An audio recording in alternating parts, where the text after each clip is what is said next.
There we go. Okay.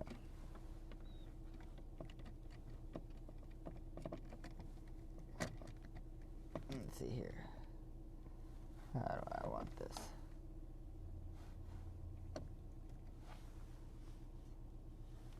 And then I want yes.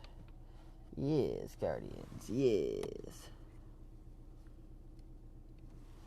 Alright. I'm okay with that. So, good morning, and welcome to another edition of the Friday Morning Commute. This is your host, Rovin Doug, and let's get started. So this week has been a very interesting week in the tower. We've had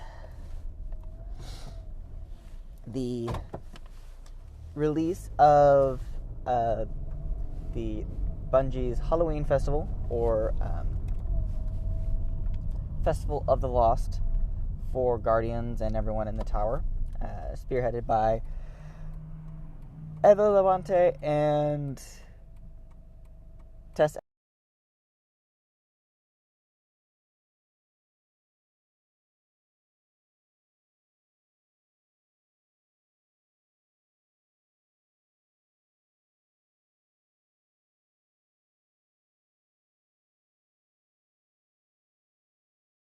That there are masks beyond just the Jacklight helmet that the Jacklight consumable. Not to say that the Jacklight consumable is not making a comeback, though. However, the mechanics of the Festival of the Lost are fairly intriguing. You can...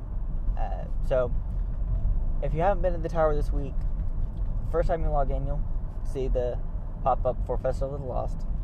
Today you may also see one for Trials of Osiris. In any case, you'll go talk to Eva Levante, and she'll give you a package that will contain your first mask and probably some paper glue. And then you will get... maybe... your first mask, and it's a legendary mask. So this legendary mask you'll be able to keep beyond November 9th when the festival ends. Then you'll be able to run around the tower, get candy from all of the major vendors. And it's this candy that will fill a bag. And this bag, once filled, you take back to Eva Levante, and she will exchange it out for a fresh bag, and you can possibility of getting rare masks from this bag. Well, rare masks are upgraded using paper glue to legendary masks, and legendary masks you can keep.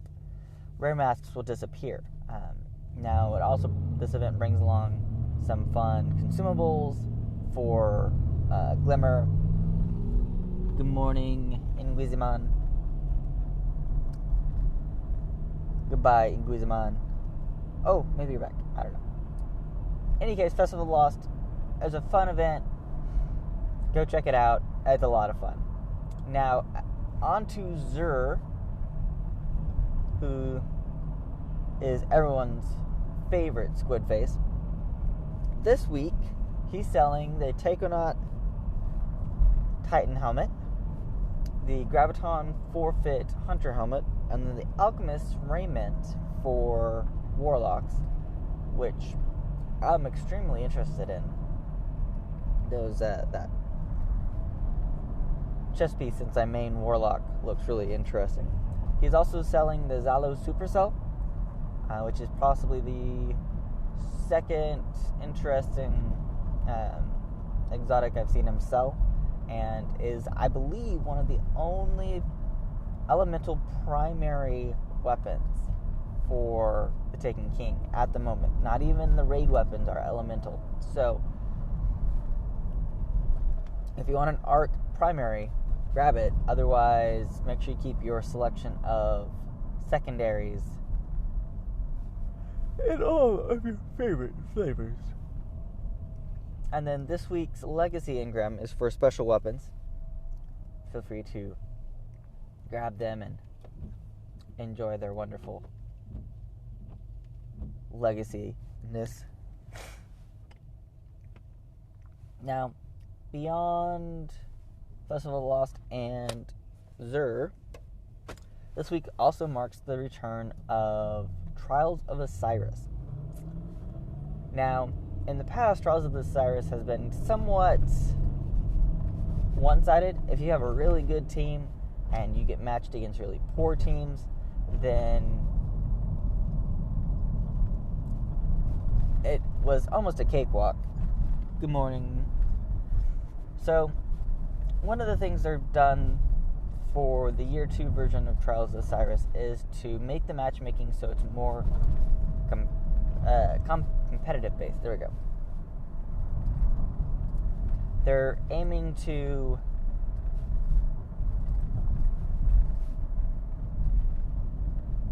make it so you're facing opponents who are worthy of your time and effort in order to keep the balance and making sure that only the best teams are getting to the lighthouse, and there's really not a lot of Sherpa-ing going around, taking noobs who perhaps on their own wouldn't make it to the lighthouse.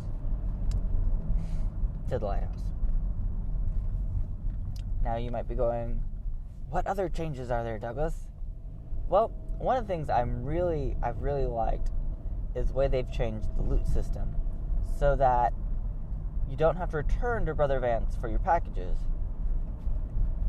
You automatically get the items at the end of the matches. So I believe it's going to follow the same tier level where you need a minimum of 7 to 8 wins to get the gold package with all the stuff.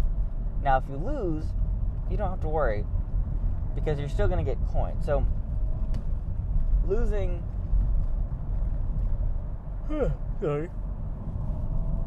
just means that you're going to hopefully, after 3 losses, have enough coins to run another match or another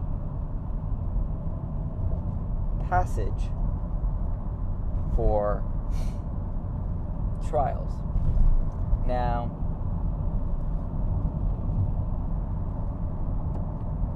depending on how often you lose, you may not be in the mood to run another passage. But Bungie's trying to make it so you at least have the ability to make a continuous effort if you're so in the mood and so inclined to get through. It'll be interesting to see how the matches fare today, especially for some of the wider known streaming individuals like Professor Broman, King Athalion, the T-Rex. I wonder if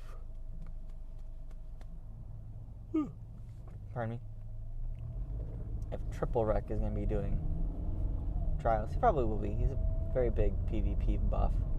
I don't really watch him too much, though. In any case, I'm really excited.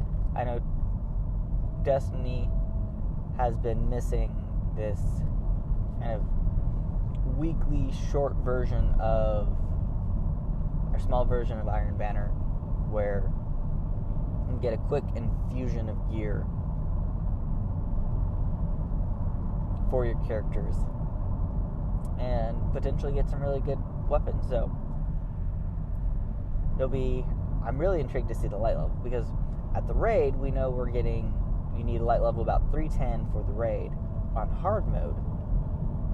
Challenge mode, that's the name. So we'll see what happens next for light level at tower. And now that I finally remembered it, Luke Smith did confirm a challenge mode. Now, there is some debate, and I've not been able to see any definitive answer as to whether or not this challenge mode is an extension of hard mode or a completely separate mode from hard mode.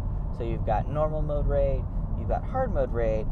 Now, are you going to have a challenge mode raid, or is it going to be a certain way you complete the hard mode raid that will complete these challenge modes for these raid bosses? So we'll find out. It's one thing that people try to figure out quickly is all of the shenanigans. So I'm interested to see what all is going on. with that. And it'd be very interesting if they took it backwards to Vault of Glass and Crota, and kind of breathed a little bit of new life into those raids, so that a lot of people have completed it on hard mode. You can walk backwards, defeating Crota. You know, Crota's end raid is the easiest raid in the Destiny universe. I can see how they try to make it similar to the Vault of Glass, but there's just too many ways to cheese it for a single person and to complete it. And then especially now that we've got the Year 2 stuff, I need to go back and rerun them just because they're fun. And I want to collect all of the raid gear from those 2 raids. However, I need to get all the stuff in order to do so, and or for Crota's End, learn all of the tricks. I doubt I can do it as a warlock by myself, though. Maybe as a sun singer? Nah.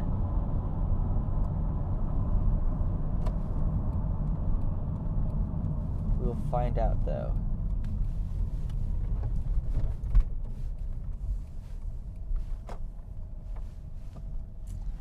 Alright, well, this brings us to the end of the Friday morning commute. As always, it's a blast. If you'd like to see this video later, or if you're watching on YouTube, thank you. Please give me a check out my YouTube channel, youtube.com/user/RovenDoug, or search for me on YouTube as RovenDoug. You can also find me on Twitter and Twitch under the same username, RovenDoug. Other than that, I hope you guys have a wonderful day, and I will see you all later. Bye.